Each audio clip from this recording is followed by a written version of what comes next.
Joining me now is the Emeritus Research Professor at LSE and former MOD advisor, Gwydion Prince.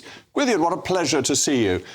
How has ESG got into the bloodstream of British business?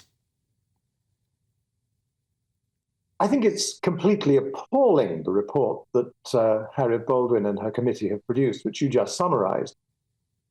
It's come in because this is the leisure of the theory class, to invert Thorsten Veblen's title of his famous study of what the leisure class do, the theory of the leisure class.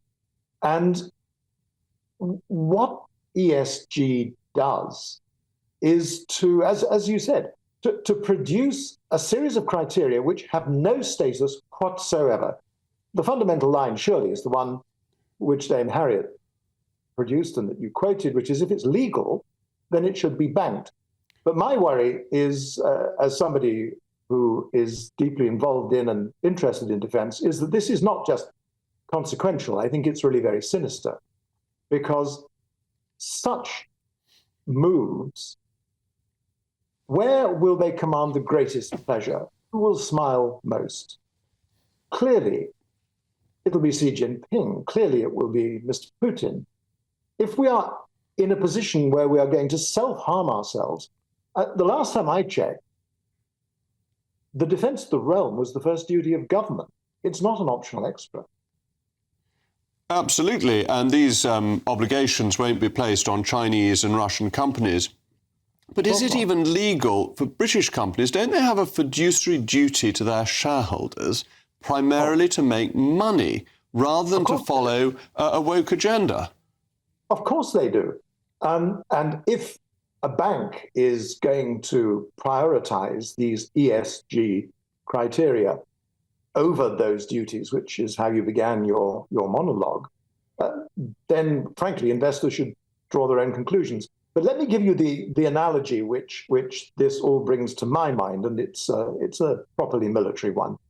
If the United Kingdom was a ship of war, if this was HMS Great Britain, and if it was in Nelson's navy, we are at a state in international affairs where we are going to action stations.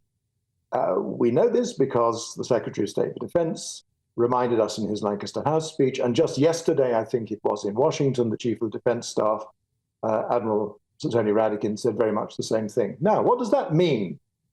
It means that a Marine drummer beats to quarters, and in going to action, what do? You clear the decks. You get all the detritus out of the way so that the ship can be properly fought. And my view is that the moment has now come when all these luxury beliefs, like these ESG things, they are virtue signals. They are a sort of form of intellectual conspicuous consumption.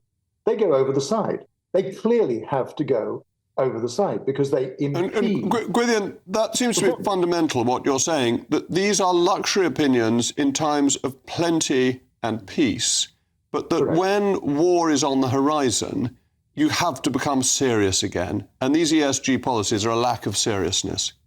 Well, absolutely. And it goes further because, of course, there is a direct connection between what we might call hard defense, that is to say, ships and planes and tanks, and the other issue which you mentioned, which is energy security.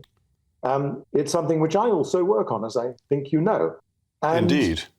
The way in which we are allowing the energy security of our country to be weakened and undermined by, frankly, entirely unscientific projects such as net zero.